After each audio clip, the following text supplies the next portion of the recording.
I can't really pinpoint when it started, or even how. Sometimes it feels like things like this just build up slowly, little by little, until you find yourself in a situation where there's no clear way out.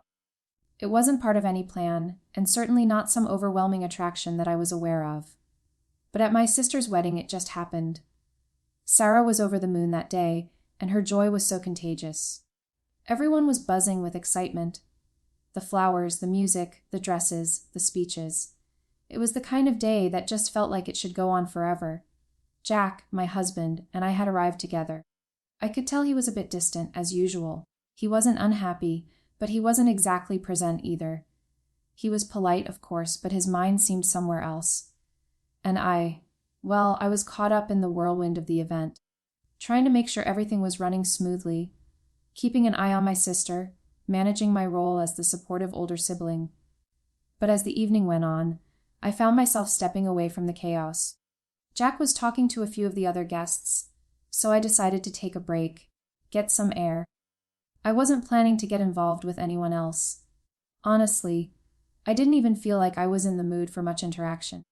But I guess, in that moment, I didn't realize how easy it is to slip into something unexpected when you're already a little off balance emotionally. I ended up at the bar. Not many people were there yet, but I noticed him right away. David.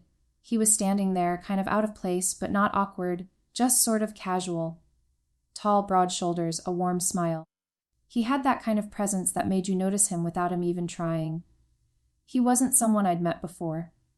Maybe one of Jack's friends from work, or someone my sister knew. I couldn't quite place him. We started talking. At first, it was just small talk, casual, friendly. But the more we talked, the more I realized how easy it was to speak with him. It felt different from the conversations I usually had, especially with Jack. With Jack, it was like we were on autopilot, routine. With David, there was an ease that surprised me. He made me laugh, made me feel like I was actually being seen. It wasn't anything intense. Just lighthearted, fun. But something in me shifted. I'm not sure when it happened, but the atmosphere between us started to change. Maybe it was the way he looked at me, or maybe it was the way I suddenly found myself leaning in closer as he spoke. I could feel my heart rate pick up just a little. When Jack came over to check on me, he didn't even notice. He just smiled and gave me a quick kiss on the cheek, his usual gesture of affection that felt routine, almost mechanical. But David looked at me differently. It was subtle, but I couldn't ignore it. I didn't want it to go any further. I didn't think it would. But as the night wore on, and the alcohol loosened my inhibitions, I found myself slipping away from the table to catch another quick moment with David.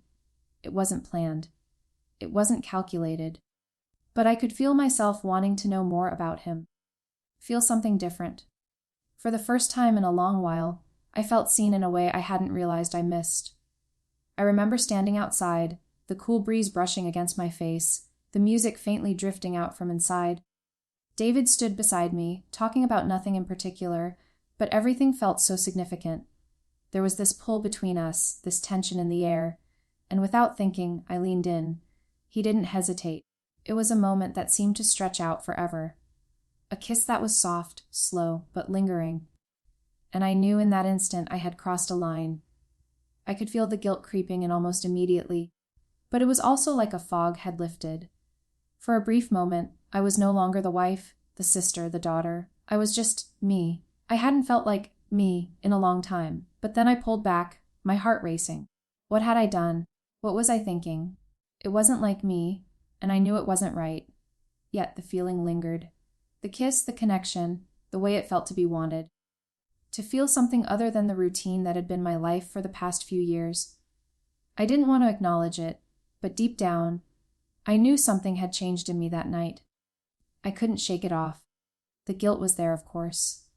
But so was something else. And I knew as I walked back inside to Jack that this was something I'd have to figure out, something I couldn't ignore. But for now, the wedding was still going, and Jack was still by my side, oblivious to what had just happened. The days after the wedding are still a blur. I don't know if it was the alcohol, the late night, or just how emotionally empty I'd been feeling recently, but everything felt off. In the immediate aftermath, I pushed it aside. I couldn't deal with it right away. Jack was acting like everything was normal, probably because for him it was. He never seemed to notice the shift in me, not at first. He was busy with work, as usual, and I was busy. Well, pretending like nothing had happened. But I couldn't stop thinking about it. Every time I saw David's face in my mind, my heart would race. That rush of excitement, that lingering warmth from the kiss. It wasn't supposed to mean anything, right? It wasn't like I'd fallen in love with him or anything dramatic like that. But the feeling, it was different, and I couldn't ignore it. Jack and I had always had a comfortable relationship. Maybe too comfortable. Looking back, we didn't fight much. There were no dramatic blow-ups, no huge betrayals. But there also hadn't been much passion in a long time. We had settled into a routine that had started to feel more like a partnership than a marriage. I could tell he loved me, in his own way. But somewhere along the way, I started to feel invisible to him. I remember one evening, a few days after the wedding, when Jack and I were sitting on the couch watching a movie. It was one of those quiet nights, when the only sound was the hum of the TV and the occasional clink of ice in our glasses. I looked at him and tried to remember the last time we'd really connected, not just shared a meal or a bed, but truly connected. "Hey," I said, breaking the silence. "You okay?" He glanced at me, distracted. "Yeah, just tired. You know how it is. Yeah, I guess." I could tell he wasn't really listening. It wasn't anything new. That's how things had been for months. Maybe longer. I shifted uncomfortably. The guilt was gnawing at me, but I couldn't bring myself to say it out loud. I couldn't tell him what had happened. Not yet. Maybe not ever. What would I even say? "Hey, I kissed a guy at my sister's wedding." It didn't mean anything, but it kinda did. I didn't even know what it meant. All I knew was that something was missing, and I was afraid that if I said anything to Jack, it would be the start of something irreversible. If I admitted what had happened, what else would I have to admit? That I hadn't been fully present for a long time. That I hadn't been happy. But the guilt, it was suffocating. And the more I ignored it, the more distant I became from Jack. I found myself withdrawing, not just from him, but from everything. It was like I was watching my life from a distance, disconnected from the reality I had built. And then there was David. He started texting me. At first, it was innocent, a few messages here and there. "How's your week going? Miss that laugh of yours." It felt harmless, just friendly. But I knew it wasn't harmless. The messages started to get a little more personal, a little more flirtatious. And I hated myself for encouraging it, but at the same time, I couldn't stop myself. It felt good to be seen, to be appreciated. To have someone who didn't just see me as the wife, or the older sister, or the mother of our home. I could feel the tension building inside me, like a knot that was slowly tightening. The more I interacted with David, the further I pulled away from Jack. I'd become someone I didn't recognize, someone who didn't want to face the reality of her own life. I was trapped between two versions of myself, the woman I'd been with Jack, and the woman I was becoming with David. One night, when Jack was working late, I met David for coffee. It wasn't planned. I didn't tell anyone. And it wasn't like we did anything overtly wrong. No dramatic moments or obvious betrayals. We just talked. But the chemistry between us was undeniable. The way he looked at me, the way he made me feel like I was someone important again. It was intoxicating. "I can't stop thinking about you," he said quietly, his voice low, almost like a secret. And there it was, the moment where I knew I was crossing a line I couldn't uncross. I wasn't looking for something more with David. Not really. But I couldn't ignore the pull I felt, the excitement, the desire for something more than the life I'd been living. I wasn't sure what I wanted, but I knew I didn't want to go back to the emptiness I'd been feeling for so long. The conversation shifted back to something lighter, as if we were both pretending it hadn't just gotten dangerously close to something else. But it was too late. I had already started something, whether I meant to or not. When I got home that night, I walked in and found Jack sitting on the couch, scrolling through his phone. He didn't even look up when I came in. I stood there for a moment, just watching him. And for the first time in a long time, I realized that I didn't know how to feel about him anymore. I loved him, of course. But was it enough? Was it enough to make me forget what had happened?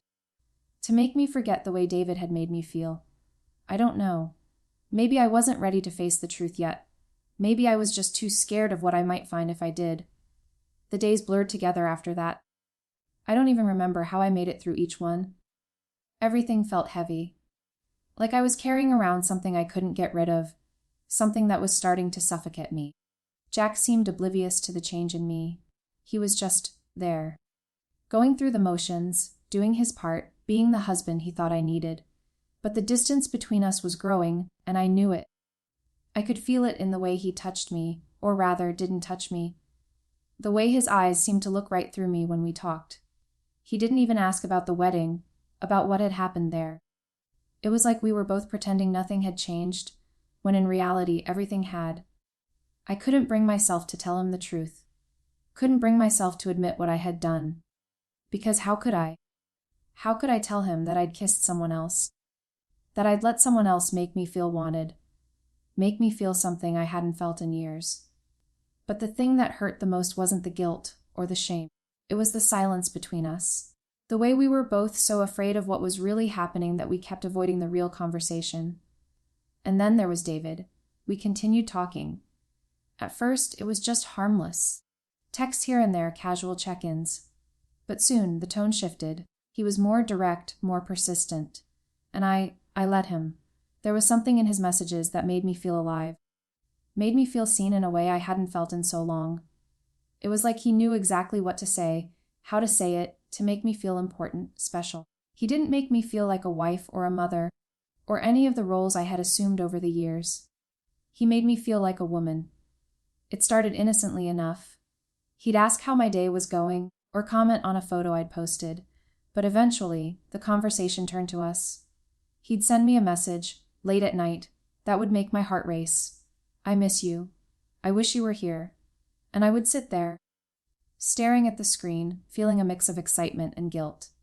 It was during one of those late night texts when I finally cracked.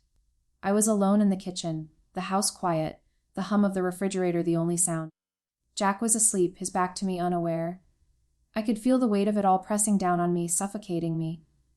I picked up my phone and typed back, "I miss you too." The moment I hit send, I felt a rush, a surge of emotions I hadn't expected. It was like opening a door to a part of me I had kept locked away for so long, and I couldn't take it back. David's reply was quick. "I think about you all the time. You have no idea how badly I want to see you again." And that was it. That was the moment I knew I was in too deep. I had crossed a line, and there was no going back. The guilt came crashing and then, harder than before. I sat on the kitchen floor, phone in hand, trembling. I felt like I was betraying Jack in the worst way possible. But at the same time, I couldn't ignore the pull, the need for something more than what I had. I didn't know how to handle it. I didn't know what I wanted anymore. But I knew one thing: I wasn't happy in my marriage. I hadn't been in a long time. And what made it worse was that I wasn't sure if I even wanted to fix it. The truth was, I felt so disconnected from Jack. And even when I tried to reach out to him, to make things better, it felt like we were strangers living under the same roof. Every time I tried to talk to him, to spark some kind of real conversation, he was always busy with work or distracted by something else. We were just existing together, not living. I started to resent him a little. Not for anything specific, but for the fact that he didn't see me anymore. Didn't really see me. I was just the woman he'd married, the one he could rely on, the one who was always there to take care of everything. But I needed more than that. I needed to feel wanted, needed in a way that had nothing to do with responsibilities or routines. The worst part was that I felt like I was betraying myself. Not just Jack. I was betraying the person I used to be, the one who valued loyalty, who believed in commitment. But somewhere along the way, I'd gotten lost. I didn't know who I was anymore. I didn't know what I wanted, but I was terrified of facing it. I decided I needed to talk to someone outside of the situation, someone who wouldn't judge me. So I called my best friend, Emma. She was always a good listener, and maybe I just needed to hear myself say it out loud, even if I didn't want advice. "Hey, I need to talk," I said when she picked up. There was a pause on the other end. "Of course. What's going on?" I took a deep breath, and for the first time in a long time I said it. I kissed someone else. At the wedding.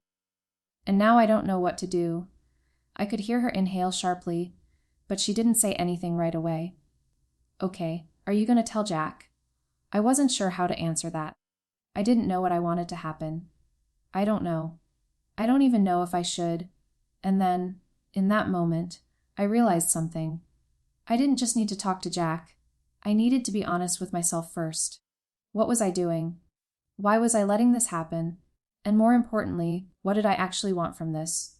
But as much as I wanted to answer those questions, I still wasn't ready. Not yet. I thought I could keep going. I really did. I thought I could maintain the charade a little longer, pretend everything was fine, keep up the facade of the perfect wife while slipping into a world of secrecy with David. But I was wrong. I should have known better. The weight of the lies, of the guilt, of the two lives I was leading, it became unbearable. Jack started to notice. Maybe it was the way I pulled away from him, or the fact that I'd stopped pretending to be interested when he tried to make small talk. Or maybe it was the fact that I wasn't home as much, spending more time in my own head, consumed by everything I was hiding, but he noticed. One night, about a week after I'd spoken to Emma, Jack confronted me. We were sitting at the kitchen table, the kind of quiet evening we'd had 100 times before. He was sipping his beer, the television muted in the background, and then he asked, almost casually, "Are you okay?" I froze. It wasn't the question itself, but the way he asked it, like he already knew the answer, like he was preparing for something. I looked up at him, and for a split second, I saw something in his eyes that made my heart sink. It was a mixture of hurt and frustration, but mostly, it was confusion. He had been asking the same thing for months now, but he hadn't gotten the real answer. He didn't know what had changed, but something clearly had. "Yeah, I'm fine." I lied, but my voice wasn't convincing even to me. He didn't buy it. "Look," he said, setting down his beer. "You've been distant lately, and I don't know what's going on, but I don't like it." He paused like he was searching for words. "I don't know if I'm just imagining things, but I feel like I'm losing you." It was like a punch to the gut. How could I respond to that? How could I tell him that, in a way, he was right? That I'd already lost myself? "I don't know what you mean," I said, my voice trembling slightly, but inside, I knew I was already slipping. There was no way out of this conversation without facing the truth. The truth that I'd been avoiding, pretending wasn't there. Jack leaned forward, his gaze more intense now. "I don't know what's happening with you, but if you're having some kind of problem, or something's going on, we need to talk about it. We need to fix it. I can't keep pretending everything's okay." That was when I knew. That was when I realized that I couldn't keep lying to him, to myself. I'd been avoiding it for weeks, but the moment had arrived, and there was no way out. "I've been seeing someone else," I said, the words barely coming out. I couldn't believe I was saying it, but once I did, it felt like I was finally breathing again, even though it hurt more than I could have imagined. Jack's face went white. His hand gripped the edge of the table so hard I thought it might break. He didn't say anything for a long time. "I'm sorry," I whispered, but even the apology felt hollow. It didn't feel like enough. It never would. I don't know how long we sat there in silence, but I remember the look in his eyes. I'd never seen him so hurt, so devastated, and it destroyed me. Eventually he spoke. "How long?" His voice was quiet, almost broken. I couldn't lie anymore. "A few weeks." It didn't mean anything. It was just, I don't know, a mistake. But it meant something too. "I'm sorry, Jack. I've been a terrible wife." "You've been a terrible wife," he repeated, his voice trembling now. "Do you have any idea what you've just done?" His words hit me like a slap. I wanted to tell him I regretted it, that I wished I could take it back. But I knew I couldn't. I could apologize until I was blue in the face. But nothing would undo the damage. Nothing would bring back the trust that I had shattered. "I never meant for this to happen," I said, my voice cracking. "I never wanted to hurt you." But Jack wasn't listening anymore. He was staring at the floor, processing everything, and I was too broken to say anything else.